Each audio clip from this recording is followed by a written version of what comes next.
ទាញសក់ខ្លួនឯងនៅពេលដែលគាត់ stress ពុកម្ដាយរបស់ពួកគាត់គឺជាពិភពលោករបស់គាត់តើទាំងអស់ហ្នឹងគឺជាជំងឺដែលកើតឡើងដោយឯងឬក៏យ៉ាងណាជំរាបសួរ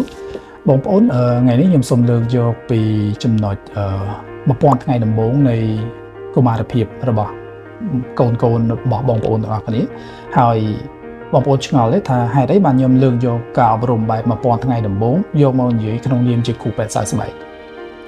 ដោយសារតែការអនុវត្តការងារប្រចាំថ្ងៃយើងជួបមានអ្នកជំងឺមួយចំនួនគឺគាត់មានជំងឺ trichotillomania គឺជាការទាញសក់ខ្លួនឯងនៅពេលដែលគាត់ stress អ្នកជំងឺដែលគាត់មានជំងឺ dermatillomania គឺគាត់កេះស្បែកខ្លួនឯងឬក៏កេះបបោមាត់ខ្លួនឯងនៅពេលដែលគាត់ stress ហើយទៀតសោតដែលបញ្ចេញលទ្ធផលអារម្មណ៍ stress របស់គាត់ហ្នឹងអ្នកខ្លះគឺគាត់ខាំកញ្ចក់ខ្លួនឯងដែរតើទាំងអស់ហ្នឹងគឺជាជំងឺដែលកើតឡើងដោយឯងឬក៏យ៉ាងណាសម្រាប់ក្រុមដែលគាត់ដកសក់ខ្លួនឯងនៅពេលដែលគាត់ stress ឬក៏គាត់រមាស់ហ្នឹងឬក៏យើងហៅ trichotillomania ហ្នឹងគឺជាជំងឺសើស្បែកមួយដែលវាភ្ជាប់គ្នាយ៉ាងស្អិតរមួតជាមួយនឹងជំងឺផ្លូវចិត្តរបស់គាត់ហើយគាត់ក្រុមរបស់គាត់ហ្នឹងគឺគាត់ចូលចិត្តធ្វើអីដដែលដែលភាសាពេទ្យគេហៅ obsessive compulsive disorder OCD ហើយ OCD ហ្នឹងគឺលូតលាស់នៅក្នុង3ឆ្នាំដំបូងគឺនៅក្នុងចន្លោះពីកើតមកងាដល់អាយុ1ឆ្នាំគឺក្មេងលូតលាស់ក្តីសង្ឃឹមអញ្ចឹងដោយសារពិភពលោករបស់កូនក្មេងនៅក្នុង1ឆ្នាំដំបូងហ្នឹងគឺឪពុកម្ដាយរបស់ពួកគាត់គឺជាពិភពលោករបស់គាត់អញ្ចឹងបើសិនជាគាត់យំងាឪពុកម្ដាយទៅតកង3គាត់យំងាឪពុកម្ដាយបញ្ចុកចំណីគាត់បញ្ចុកទៅដោះគោគាត់អញ្ចឹងគឺគាត់មានទំនុកចិត្តទៅលើពិភពលោកគឺគាត់មានអារម្មណ៍ថាពិភពលោកនេះគឺគួរឲ្យទុកចិត្តអញ្ចឹងនៅពេលដែលក្រុមពួកគាត់ធំឡើងគាត់នឹងវិវត្តទៅជាក្រុមមនុស្សដែលមាន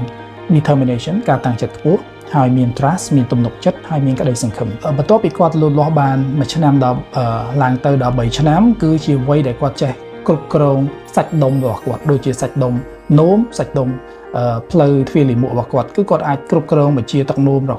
បស់គាត់ឬក៏ការបន្តបង់ឬក៏បាត់ជើងធំរបស់គាត់ប៉ុន្តែសាច់ដុំទាំងអស់នោះមិនទាន់មាំល្អដែលធ្វើឲ្យគាត់គ្រប់គ្រងបាន 100% ដូច្នេះពួកគាត់នឹងអាចមានលិចដាក់ខោឬក៏នោមដាក់ខោជាដើមហើយនៅពេលដែលគាត់មានការៈលិចនោមឬក៏បាត់ជើងធំដាក់ខោបែបនេះគឺគាត់ខ្មាស់អៀនយើងរួចទៅហើយអញ្ចឹងបងប្អូនសូមកុំបន្ទោសគាត់បន្ថែមនៅពេលដែលបងប្អូនបន្ទោសគាត់បន្ថែមគាត់នឹងមានអារម្មណ៍ guilty គាត់មានអារម្មណ៍ថាខ្លួនឯងធ្វើអីដែលប្រឹងទប់ប៉ុណ្្នឹងហើយប៉ុន្តែអត់ល្អអត់ខ្ចោះហើយអញ្ចឹងក្រុមរបស់គាត់នឹងវិវត្តទៅជាក្រុម perfectionist ទៅជាក្រុមដែលត្រឡប់ធ្វើអីដែលឬក៏ OCD នឹងឯង obsessive compulsive disorder នឹងឯងហើយសកម្មភាពទាំងអស់ហ្នឹងនឹងធ្វើឲ្យគាត់មានជំងឺសើស្បែកឬក៏មានជំងឺផ្លូវចិត្តណាមួយនៅពេលដែលគាត់ធំឡើងនេះគឺជាផ្នែកមួយរបស់ childhood trauma អញ្ចឹង1000ថ្ងៃដំបូងសូមបងប្អូន take care ឲ្យបានល្អមើលថែរក្សាកូននៅក្នុង1000ថ្ងៃដំបូងឲ្យបានគត់មុតដើម្បីកាត់បន្ថយហានិភ័យទៅដល់ជំងឺផ្លូវចិត្តក៏ដូចជាជំងឺសើស្បែកនៅពេលដែលគាត់ធំឡើង